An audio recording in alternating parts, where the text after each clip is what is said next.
watcher, a guard. But the way to master it is to master the daily watch. If you don't master the daily watch, you can't master the seasonal watch. Because the daily watch is easier to discern. There are 8 gates of time every day. I don't have time to break it, but I'll mention it. 6 a.m. in the morning is the hour of communion. Early in the morning, Mark 1:35, he went to a secret place. There he prayed. 6 a.m. But many people will never know God because they never commune with him.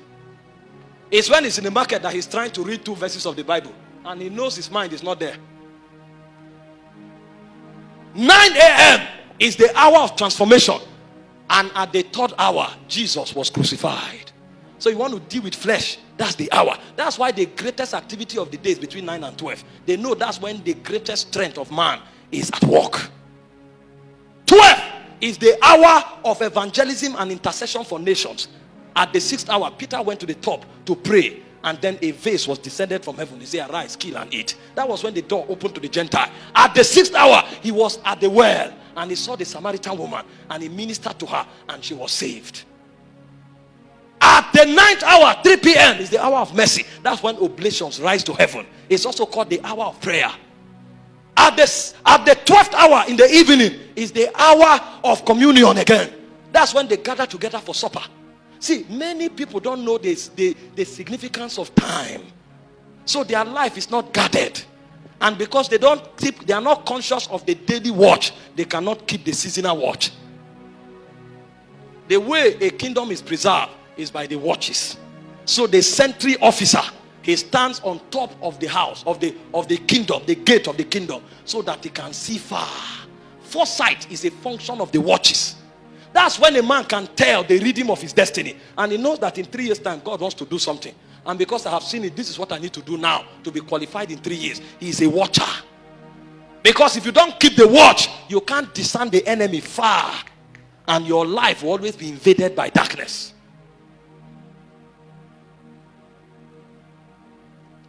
We know these things. That's why we prosper. The Bible said 3 times every day, Daniel prayed facing Jerusalem. Daniel prayed in the morning to deal with his flesh. That's why he could not be corrupt. Daniel prayed by 12 to intercede for Israel. That's why Israel will be saved. And Daniel prayed in the evening at the hour of oblation. That's why he's powerful. Did you not read about Elijah? He said at the hour of the evening sacrifice, he began to erect the altar. That time fire can come down from heaven. Because at the hour of mercy, you can move the hand of God. Men don't know, so they don't keep the watch. 12 midnight is the hour of warfare. It's the hour of government. Everything that challenges your destiny, that's when you stand up to fight. But many never fight. That's why they don't win. They say Paul and Silas at midnight, they prayed and they sang. And the angel of the Lord came down. And the foundation of the gate were altered. And the gates opened on their own accord. They knew. Why did they not pray by 9? Why did they not pray by 10? They knew the hour of warfare. At that time, warring angels are let loose. The angels you partner with in the morning, they teach you the ways of God. The angels you partner with by 12 midnight, they come to fight. So if you know, you will have results. It's about watching. It's a mystery of power. When the gates open, the guard wanted to kill himself. He said, no, don't hurt yourself. We are still here. That was when the guard knew that these are not men. They are gods. They now say, what should I do to be saved? That's how men change their world. You know what to do at the right time. And you're always a champion. But many times when they should make the decision of their destiny, many persons, when they should make the decision of their destiny, that's when they sleep. So the devil doesn't need to bother himself with them. They will always be asleep at the right time. And he said, if you a little sleep, a little folding of hand, your enemy shall come like a thief at night. So their destiny is robbed from them. But he said, awake, thou that sleepeth, and Christ will give you light. If you don't wake up, you will not have light. Arise, shine, thy light is come. If you don't arise, you will not shine. It's a mystery of watches. Can you discern the times? Can you discern the moments? Sometimes, some people are in a service. They are dancing and playing until when the hour of impartation comes. That's when they throw out of the church. And they come to church for 10 years, but they never see anything in their life. They are in church. When God wants to move, that's when they go out to drink water. So the demon of distraction is enough for their destiny. River flow, let it turn, oh river flow. In your church, once again, let eternity be seen. If you know what you carry, you will apologize to your generation. Most of the things we are calling on high quarters to answer, some of the answers are with men. The Bible said the people had not eaten for 3 days. And Jesus said, where are we going to get food for these people? They said even a year's wages will not be enough. But there was a little boy that had fish and bread. The answer of the people was with a small boy. You don't need a governor to answer it. A little boy had the answer. If you know the answer you are pregnant with for this generation and you have not reason, you will apologize to your generation. Who told you? The answer will come from United Nations. Like my prophet friend will say, who told you the governor has the answer? Sometimes the answer is with David at the back of the desert. And when he shows up, he can't even wear the armor of Saul. So he said, keep it. There is something I know. I have walked with the spirit of Yahweh Elohim. So he has respect unto the covenant. Have you seen the men that shook their word? They don't look like it, but their secrets they know. They say you are a woman. How much can women do? Go and check about. Go and ask of Deborah. Go and ask of Amy Semper McPherson. Go and ask of Catherine Kuma. Go and ask of Maria Woodward Etta. And then you will discover that gender is not a factor. He said he made them male and female. Who did he make male and female? Man. God made man in his image. Male and female, he created them both. So male and female is man. Because the word man is the word ish. It means a species. Who told you gender is a disadvantage? Where have you gone in the spirit? There's a place you will enter and you will come like the brightness of the heaven. And your generation will bow.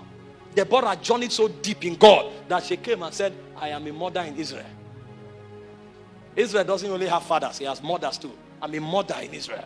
And when she fought, he said the stars fought with her from their courses. You have no disadvantage. Just travel deep. Because they that journey to the deep, they see the wonders of God.